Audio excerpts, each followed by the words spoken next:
মৃত্যুর পরেও হাতে রাইফেল নামায়নি এই ১২০ জন ভারতীয় সেনা। সালটা ১৯৬২, ১৮ই নভেম্বর, লাদাখের রেজাংলা। চারদিকে হাড় কাঁপানো তুষারঝড় আর -৩০ ডিগ্রি জমানো ঠান্ডা।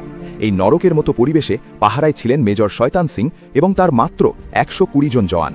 হঠাৎ ভোরবেলায় অন্ধকার চিরে তাদের ঘিরে ফেলে আধুনিক অস্ত্রে সজ্জিত প্রায় ৫,০০০ চীনা সৈন্য। ভারতীয়দের হাতে তখন শুধু প্রথম বিশ্বযুদ্ধের আমলের পুরনো রাইফেল। নিশ্চিত মৃত্যু জেনেও মেজর শয়তান সিং গর্জে উঠলেন, ১ ইঞ্চি জমিও ছাড়ব না। শুরু হলো এক অবিশ্বাস্য লড়াই। চীনাদের অবিরাম গোলাবর্ষণ আর মেশিন গানের ব্রাস ফায়ারের মাঝেই মেজরের পেটে আর পায়ে মারাত্মক গুলি লাগে। শরীর রক্তে ভেসে যাচ্ছে, তবু তিনি বাংকার থেকে বাংকারে ছুটে জওয়ানদের তাতিয়ে গেলেন। এমনকি হাত বিকল হয়ে যাওয়ার পর তিনি পা দিয়ে মেশিন গানের ট্রিগার চেপে শত্রুদের খতম করতে থাকেন। এই ১২০ জন বীরের ১১৪ জনই সেদিন শহীদ হন। কিন্তু তার আগে ১৩০০র বেশি চীনা সেনাকে তারা মাটিতে মিশিয়ে দিয়েছিলেন।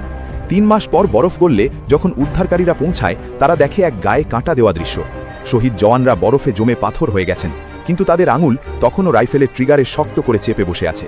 মেজর শয়তান সিংয়ের এই অকল্পনীয় লিডারশিপের জন্য তাকে মরণোত্তর পরম বীর চক্র দেওয়া হয়।